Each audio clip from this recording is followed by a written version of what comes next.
लक्ष्मी बस चलो सरकार बहुत योजना कर प्रति पंचायत लक्ष्मी बस चलो आगे रास्ताटा बागातु दीर्घ 2.5 वर्ष बीती जाते ओडंग ग्राम पंचायत जाम्बुणी टिलुओ जो 9 किलोमीटर रास्ता रही से रास्तार शोचनीय अवस्था घटी आप देखुवे रास्तार गेटी उठी गोटे आम्बुलांस जापारे गोटे रिक्साटे जापारे ये लक्ष्मी बस किमी चलो आप निजे चिंता करूँ से ठिकादार जी कि आप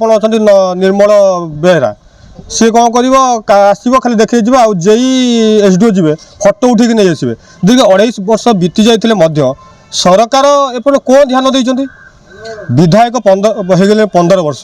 सी के चिंता कले किपर लोक मैंने यातायात करुवे से प्रति चिंता नहीं खाली लक्ष्मी बस चलो लक्ष्मी बस चलो आगे रोडटा समाधान हो सरकार को आम विशेष अनुरोध जे आगे रास्ता को तैयारी करूँ लक्ष्मी बस कि जो बस तैयारी करने करूँ एमएलए अच्छा मोर प्रफुल्ल सामल 15 वर्ष कौन विकास होती आप निजे जाइए आप देखिए ये रास्तार परिस्थिति कौन ये ढेबा ढेबा गेटी उठी गोटे गोटे लोक खाली पड़गने से मरीज सागे सागे कौन विकास होती कहते किसी विकास होनी ओडंग पंचायत में नवीन पट्टनायक कथा कि प्रति गाँव को पक्का सड़क हम कच्चा सड़क रही अरे सी तो सब कागज कलम कर दूसरी वास्तव में से हो कि ना सी देखुन ना 2.5 वर्ष है कि 3 वर्ष पाखापाखि है